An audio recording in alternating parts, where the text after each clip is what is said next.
On the night the world seemed to hold its breath, Paris glowed with the faint light of torches and the distant murmur of a restless people. It was a night heavy with prophecy, a night that whispered that kings, no matter how divine they claimed to be, could bleed like any other man.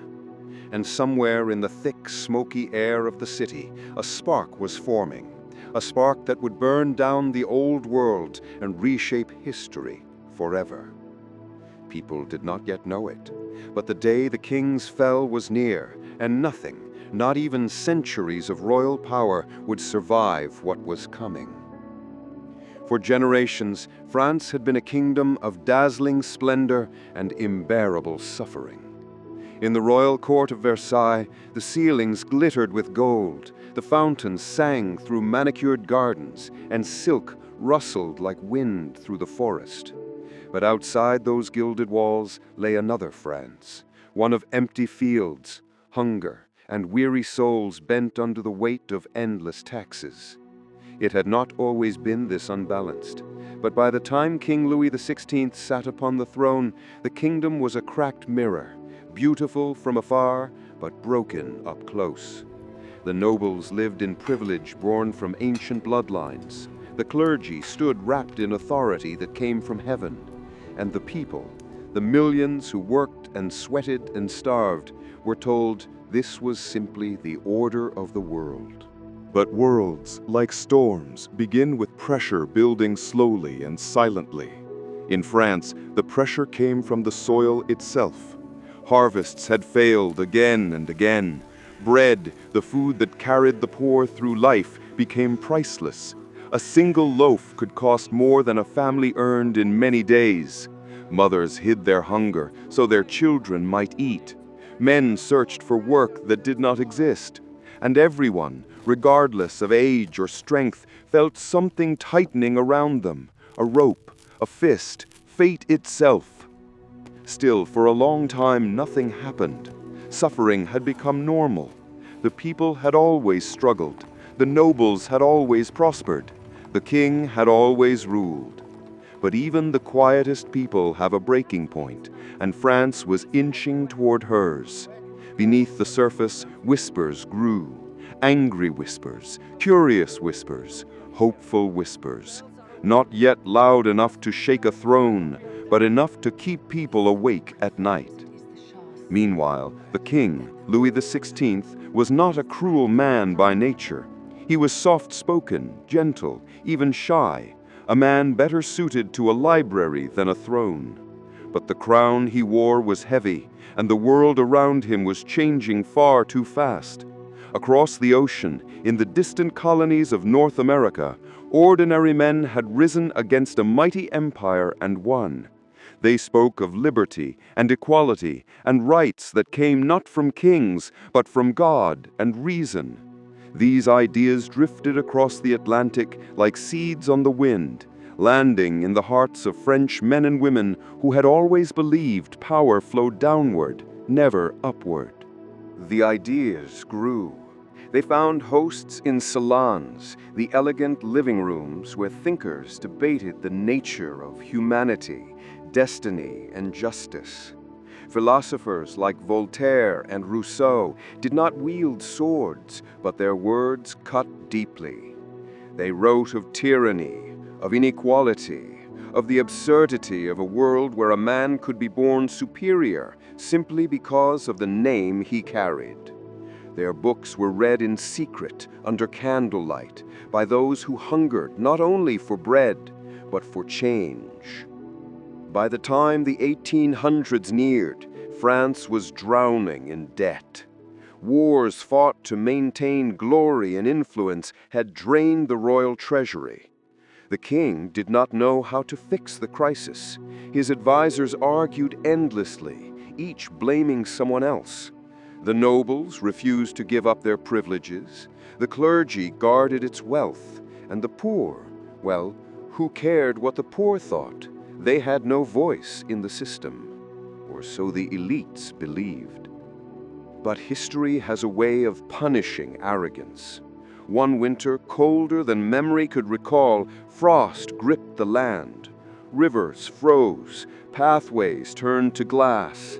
People huddled together in their homes, praying for warmth and food. It felt like the kingdom itself was dying. And perhaps it was. For out of that biting cold came one of the first great demands of the coming revolution, the Estates General. It had been called only a few times in centuries. It brought together representatives from the three estates, the clergy, the nobility, and everyone else. But it was not a fair system. The first two estates, though tiny in number, had enormous power. The third estate, the vast majority of the country, was treated as a nuisance, a necessary burden, but never as equals. When Louis XVI called the Estates General, he hoped it would solve his financial problems. What he did not realize was that he had invited a storm into his own palace. The gathering began with ceremony and ritual, but beneath the surface, tension crackled like lightning waiting to strike. The third estate came with new confidence. They had read the philosophers. They had tasted the idea of a different world. And unlike before, they were no longer content to bow their heads. When the Third Estate declared itself the National Assembly, claiming to speak for France itself, it was as if they had picked up a hammer and struck the gates of the old order. The king was shocked, the nobles were horrified, and the people felt a spark inside them ignite. That spark turned to flame when the king tried to silence the assembly by locking them out of their meeting hall. But these men, who had come from the villages, towns, and cities of France, refused to be dismissed. They found another hall, a simple indoor tennis court, and there they made a vow that would echo through centuries. They swore they would not leave until France had a new constitution. They swore loyalty not to a king, not to tradition, but to the nation and its people. It was the first moment the old world truly cracked. As news spread across Paris, the city trembled with anticipation. People rushed through the streets, sharing stories of courage and defiance. Someone had finally stood up to the king. Someone had spoken for the millions who had been silenced. For the first time, hope became a real, living thing. But hope, when mixed with hunger and anger, becomes unpredictable. The king, pressured by frightened nobles, called soldiers to surround Paris. Troops marched toward the capital, their boots thudding against the roads like a warning. Cannons were placed near city gates. It was meant to intimidate, to remind the people who held the power. Instead, it pushed them over the edge. On a sweltering day in July, Paris exploded. Crowds gathered in the streets, furious and afraid. They needed weapons. They needed proof that they would no longer be crushed beneath royal power. Their target became the Bastille, an ancient fortress that loomed over the city like a shadow from the past. It held few prisoners, but that did not matter. It was a symbol of absolute monarchy, of fear, of silence enforced by chains. When the crowd marched on the Bastille, the world changed. At first, the fortress resisted. Gunfire cracked through the air. Smoke drifted above the walls. But thousands of Parisians kept pushing.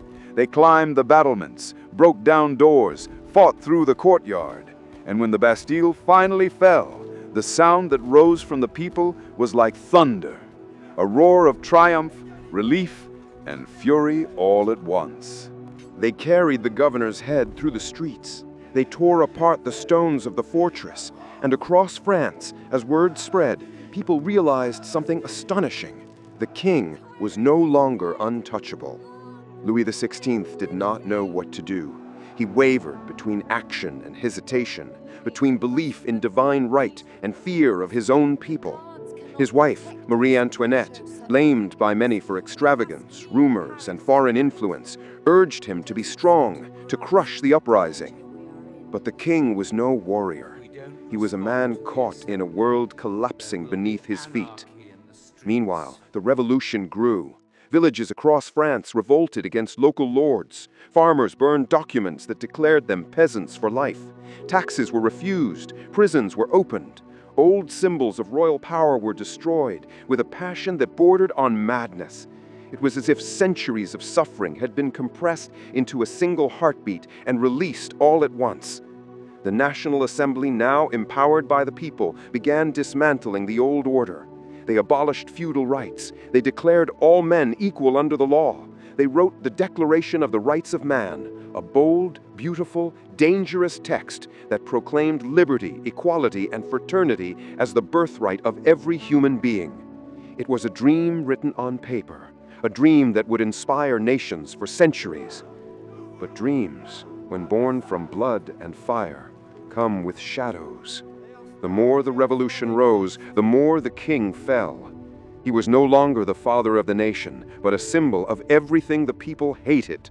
And as Paris grew louder, angrier, and more determined, Louis XVI began to realize something terrifying. He was losing not only his crown, but the world he had always known. The people wanted bread. They wanted justice. They wanted change faster than any government could provide. And in the heart of Paris, there was a rumor that the royal family was hiding grain, celebrating lavish feasts, ignoring the cries of the starving. Whether true or not did not matter. Rumors in times of revolution are as powerful as facts. And then came the march that would shatter the illusion of royal safety forever. It began with women. Women who had waited in endless lines for bread that never arrived. Women who carried children who cried from hunger. Women who had been ignored, patronized, dismissed. They gathered in the markets, furious, desperate, unstoppable. They armed themselves with knives, clubs, even cannons dragged from the streets, and they began to march, not toward a bakery, not toward a governor's office, but toward Versailles itself. It was a sight no one in France had ever seen. Thousands of women marching through rain and mud, shouting slogans, demanding justice. Their footsteps echoed like drums of war. And behind them, more people joined. Men, soldiers, observers, everyone swept up in the tide. The march reached Versailles by evening. The palace guards, confused and overwhelmed, tried to maintain order, but the crowd was beyond control. They forced their way into the palace, searching for the queen, demanding bread, shouting that the king must return to Paris, where he could no longer hide behind golden walls. Louis XVI had no choice. He agreed to travel back to the capital with his family. And as their carriage rolled slowly toward Paris, surrounded by the roaring crowd, someone held aloft the severed heads of two palace guards on pikes. It was a message to the king, to the world. The age of absolute monarchy was finished. The king was now a prisoner of his own people.